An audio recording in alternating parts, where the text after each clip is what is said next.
Iyan, grabe, magluluto naman po tayo ng kakaibang ulam. Ito po ay request ni Uncle Po. Ayan, grabe, sinigang na hipon na napakaraming gulay galing po sa bahay kubo. Alam nyo bang hipon na to ay galing pa sa kailaliman ng mundo? Ay grabe, nahirapan tayong huliin to, kaya ayan, sisintensyahan na natin. Ayan, pinapakuluan na po natin ang ating rekado, isang damakmak na kamatis at saka isang damakmak na luya at sili. Ayan, grabe, mukha pa lang masarap na.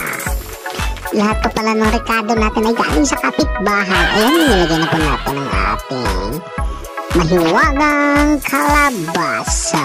Ang kalabasa po na to ay galing rin po sa kapitbahay.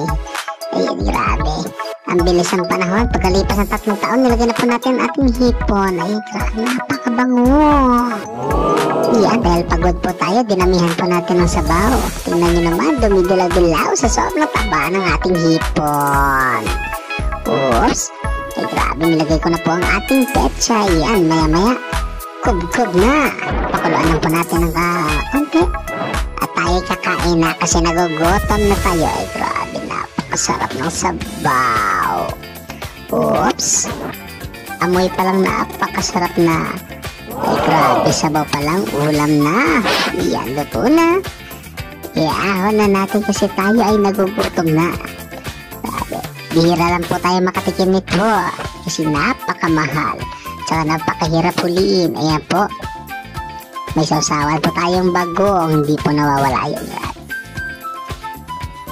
Lagi po tayong kumain ng gulay para lumakas po ang ating katawan. Yes, sa panahon ngayon bawal magkasakit, kaya kumain tayo ng kumain ng gulay. Yes, the best. Wow. Yan, lalo na sa mga bata dyan, dapat kumain kayo ng kumain ng gulay.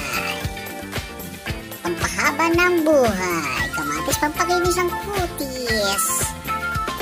Yes, the best.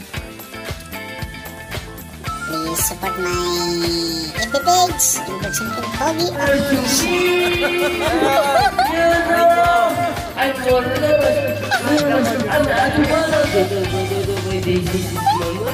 will always use it to me. You're very nice to me.